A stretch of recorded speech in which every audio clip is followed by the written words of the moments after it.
Bismillahirrahmanirrahim. Assalamualaikum warahmatullahi wabarakatuh. Bagaimana kabarnya hari ini? Semoga anak-anak solih dan solihah selalu dalam lindungan Allah dan selalu diberikan kesehatan. Hari ini kita akan belajar tentang tema A, indahnya kebersamaan, subtema 3, muatan pelajaran ilmu pengetahuan alam. Biasakan sebelum memulai pelajaran, berdoa terlebih dahulu ya.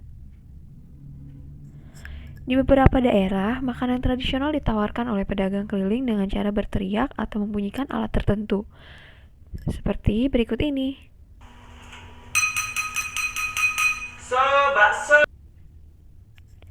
Bagaimana suara tersebut dapat terdengar sampai ke telinga kita? Terlebih dahulu, kita harus tahu sifat-sifat bunyi.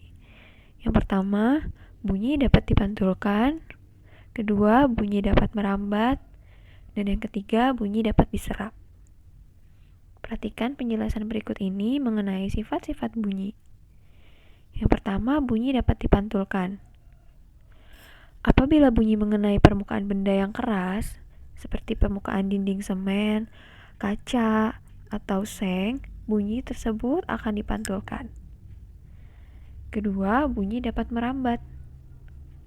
Gelombang bunyi dapat merambat pada benda padat, gas, dan cair. Berikutnya, bunyi dapat diserap. Bunyi dapat diserap oleh benda lunak seperti styrofoam, gabus, dan karpet. Nah, mengapa suara di dalam gedung bioskop tidak terdengar oleh orang-orang yang berada di luar gedung bioskop? Karena di dalam bioskop memakai peredam suara. Dan biasanya peredam suara menggunakan bahan yang lunak seperti karpet, busa, karet, dan gabus. Perhatikan kedua gambar berikut. Gambar pertama, berteriak di lapangan. Dan yang satunya, sedang berteriak di kamar mandi. Bagaimana persamaan dan perbedaan dari dua hal berikut ini? Persamaannya adalah keduanya merupakan bunyi pantul. Perbedaannya, gambar saat di lapangan merupakan bunyi pantul yang disebut dengan gema. Sedangkan gambar saat berteriak di kamar mandi termasuk jenis pantul yang disebut gaung atau kerdam. Berikut penjelasan mengenai gema. Gema adalah bunyi pantul yang terdengar setelah bunyi asli. Ini terjadi jika jarak sumber bunyi dan bidang pemantul sangat jauh. Gema terdengar saat sumber bunyi dan dinding pantul lebih dari 20 meter. Gema sering terdengar jika kita berteriak di goa, lembah, dan bukit yang jaraknya jauh serta permukaannya keras dan rapat. Ini contohnya. Berteriak di sawah atau bukit yang sekitarnya dikelilingi tebing. Berikutnya, gaung atau kerdam. Gaung adalah bunyi pantul yang terdengar bersamaan dengan bunyi asli, sehingga membuat bunyi asli tidak dapat terdengar dengan jelas. Gaung terdengar saat jarak antara sumber bunyi dan dinding pantul sekitar 10-20 meter.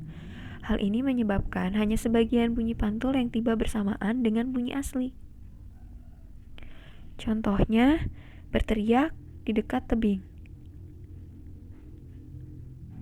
Tahukah kamu, proses pemantulan bunyi juga dapat dimanfaatkan oleh kapal laut. Berikut ini adalah manfaat bunyi pantul. Yang pertama, mengukur kedalaman laut. Berikutnya, mengetahui kedudukan benda di dalam laut. Dan berikutnya adalah mengetahui letak ikan-ikan di laut. Yuk kita simak video penjelasan berikut ini.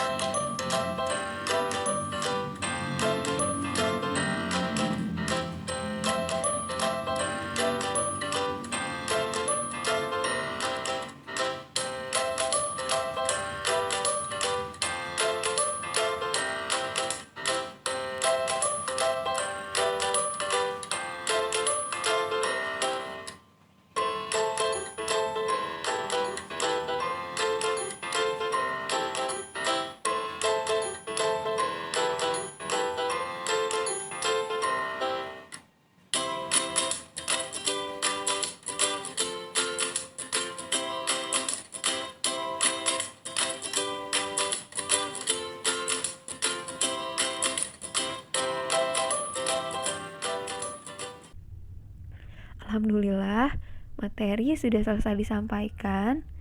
Untuk itu, anak-anak solih dan solihah lakukan percobaan pada buku paket halaman 82 untuk mengetahui atau membuktikan bahwa bunyi dapat dipantulkan. Lalu hasilnya ditulis di laporan pada tabel halaman 83. Dan kerjakan soal latihan halaman 85 nomor 4 A dan B. Kerjakan tugas dengan baik dan penuh tanggung jawab. Wassalamualaikum warahmatullahi wabarakatuh. Jangan lupa berdoa setelah belajar.